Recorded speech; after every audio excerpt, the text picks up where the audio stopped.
અને કિરણ કુમાર જયંતિભાઈ પટેલ ભાજપના 12,108 વોટ, જતીન કુમાર શંકરભાઈ પટેલ આમ આદમી પાર્ટીના 709 વોટ। દર્શક મિત્રો, સૌથી મોટા આપને સમાચાર બતાવી રહ્યો છું। જિલ્લા પંચાયતની સીટ ઓલપાડ તાલુકાના ઉમેદવારનું લિસ્ટ સામે આવ્યું છે। આ સાથે જ ઓલપાડ તાલુકાની અંદરથી જિલ્લા પંચાયત સીટ ઓલપાડ તાલુકાના ઉમેદવારનું લિસ્ટ સામે આવ્યું છે।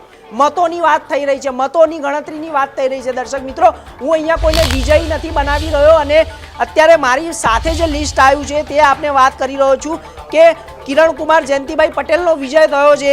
एक ए समाचार सामे आवी रह्या छे अने ते भाजपना छे। अतुलभाई हरजीवनभाई पटेल ने ज्यारे 4,484 मतों मळ्या छे, किरण कुमार जयंतिभाई पटेल ने 12,108 वोट मळ्या छे अने ज्यारे जतीन कुमार शंकरभाई पटेल ने 709 वोट मळ्या छे।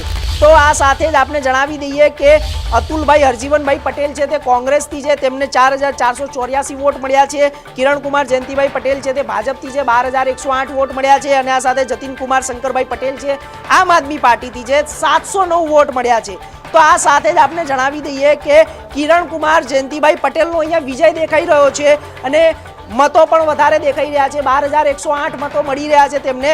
जिला पंचायत सीट ओलपाड तालुका उमेदवारनी लिस्ट सामे आवी छे अने आ साथे भाजपना किरण कुमार जयंतिभाई पटेल जे भाजपना जंगी बहुमती लीड साथे 12,108 ना मतेथी जीती गया छे। दर्शक मित्रों, सौथी मोटा समाचार आपने बतावी रह्या छे।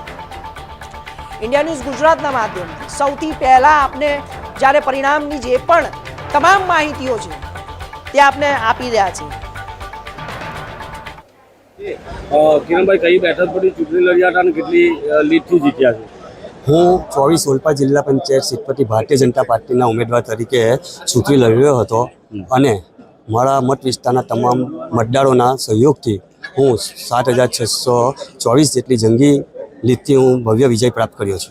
આજે જીતનું શ્રેય છે કોને આપો છો? આ જીતનો શ્રેય મારા મત વિસ્તારમાં આવતા તમામ મારા મતદાર ભાઈઓ બહેનો અને મારા જે સમર્થકો છે, નામી અનામી સૌ કોઈને હું આ જીતનો શ્રેય આપું છું। કિરણભાઈ, જંગી લીડથી જીત્યા છો, હવે તમારી જવાબદારી વધવાની છે વિસ્તારમાં।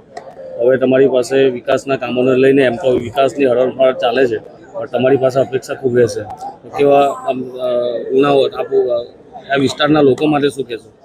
આ હું મારી વાત કરું તો હું તાલુકા પંચાયતમાં ઉપપ્રમુખ તરીકે લાસ્ટ ટર્મમાં રહ્યો હતો, તો મારા વિસ્તારથી હું વાકેફ જ છું। એટલે લોકોની જે જરૂરિયાતો છે તો એ લોકોના પ્રમાણમાં મારી પાસે જે આવશે, હું મારા સનિષ્ઠ પ્રયાસ રહેશે કે લોકોને જે મને સહયોગ આપ્યો છે એ બદલ એમની પણ હું જે તમામ એ હશે તો હું પૂર્ણ કરીશ।